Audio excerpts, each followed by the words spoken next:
13 ربیع الثانی بسم اللہ الرحمن الرحیم۔ نمبر 1 اسلامی تاریخ۔ نجاشی کے دربار میں کفار مکہ کی آخری کوشش۔ جب کفار قریش بادشاہ نجاشی کے دربار سے اپنی کوشش میں ناکام ہو کر نکلے تو عمرو بن العاص نے کہا کہ میں کل بادشاہ کے سامنے ایسی بات کہوں گا جس کی وجہ سے وہ ان مسلمانوں کو بالکل ختم کر ڈالے گا۔ اگلے روز عمرو بن العاص نے نجاشی کے پاس آ کر کہا کہ یہ لوگ حضرت عیسیٰ علیہ السلام کی شان میں بہت ہی سخت بات کہتے ہیں۔ نجاشی بادشاہ عیسائی تھا، اس نے صحابہ کو بلوایا اور پوچھا تم لوگ حضرت عیسیٰ علیہ السلام کے بارے میں کیا کہتے ہو؟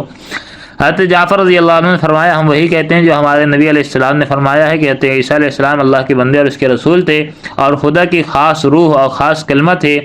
نجاشی نے زمین سے تنگا اٹھا کر کہا خدا کی قسم مسلمانوں نے جو کہا ہے حضرت عیسیٰ علیہ السلام ایک تنکے کی مقدار بھی زیادہ نہیں تھے، اور مسلمانوں سے کہا کہ تم امن سے رہو، میں سونے کا ایک پہاڑ لے کر بھی تم کو ستانا پسند نہیں کروں گا، اور کفار قریش کے تمام ہدیے اور تحفے واپس کر دینے کا حکم دیا اور کہا کہ خدا نے مجھے رشوت کے بغیر حکومت و سلطنت عطا فرمائی ہے، لہذا میں تم سے رشوت لے کر ان لوگوں کو ہرگز سپرد نہیں کرواؤں گا۔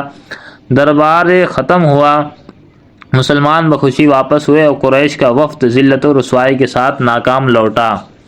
نمبر 2 اللہ کی قدرت عبرت ناک انجام۔ قرآن کریم کے بیان کے مطابق خدائی کا دعویٰ کرنے والے فرعون کی نافرمانی جب حد سے بڑھ گئی تو اللہ تعالیٰ نے سمندر میں ڈبا کر ہلاک کر دیا اور ساتھ ہی اعلان کیا کہ اس کی لاش کو آنے والے لوگوں کے لیے عبرت بناؤں گا۔ چنانچہ محققین کی رائے کے مطابق فرعون کی لاش 1881 عیسوی میں سمندر سے ملی، جو تقریباً 3116 سال بعد سمندر سے نکالی گئی، اور اتنی لمبی مدت گزرنے کے بعد بھی لاش کو گلنے سڑنے سے محفوظ رکھا، جو آج بھی مصر کے میوزیم میں موجود ہے۔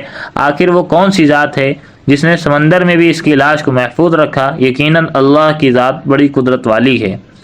نمبر 3 ایک فرد کے بارے میں وضو میں چمڑے کے موزے پر مسح کرنا۔ حضرت علی رضی اللہ عنہ فرماتے ہیں میں نے حضور اکرم صلی اللہ علیہ وسلم کو موزے کے اوپر کے حصے پر مسح کرتے دیکھا۔ نوٹ: جب کسی نے باوضو چمڑے کا موزہ پہنا ہو پھر وضو ٹوٹ جائے تو وضو کرتے وقت ان موزوں کے اوپری حصے پر مسح کرنا ضروری ہے۔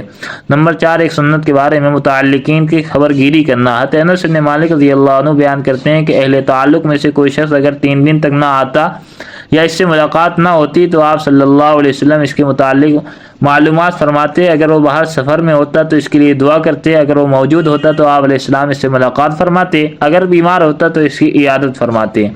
نمبر 5 ایک اہم عمر کی فضیلت علم سیکھتے ہوئے وفات پا جانا۔ رسول کریم صلی اللہ علیہ وسلم نے فرمایا جس کو علم سیکھتے ہوئے موت آ جائے وہ اس حال میں اللہ تعالیٰ سے ملاقات کرے گا کہ اس کے اور نبیوں کے درمیان سے نبوت کے درجے کا فرق ہوگا۔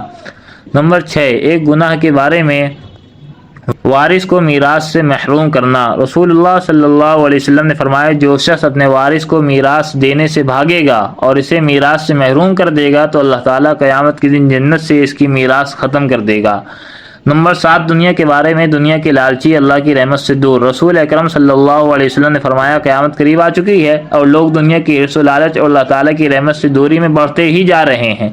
خلاصہ قیامت کے قریب آنے کی وجہ سے لوگوں کو نیکی کمانے کی زیادہ سے زیادہ فکر کرنی چاہیے، لیکن ایسا کرنے کے بجائے وہ دنیا کے لالچ میں پڑھ کر اللہ کی رحمت سے دور ہوتے جا رہے ہیں۔ نمبر 8 آخرت کے بارے میں انسان کے اعضاء کی گواہی۔ قرآن کریم نے اللہ تعالیٰ فرماتا ہے جس دن اللہ کے دشمن یعنی کفار دوزخ کی طرف جمع کرنے کے لیے موقف میں لائے جائیں گے پھر وہ روکے جائیں گے تاکہ بقیہ بھی آ جائیں، یہاں تک کہ جب وہ اس کے قریب آ جائیں گے تو ان کے کان، ان کی آنکھیں اور ان کی کھال ان کے خلاف ان کے کیے ہوئے اعمال کی گواہی دیں گی۔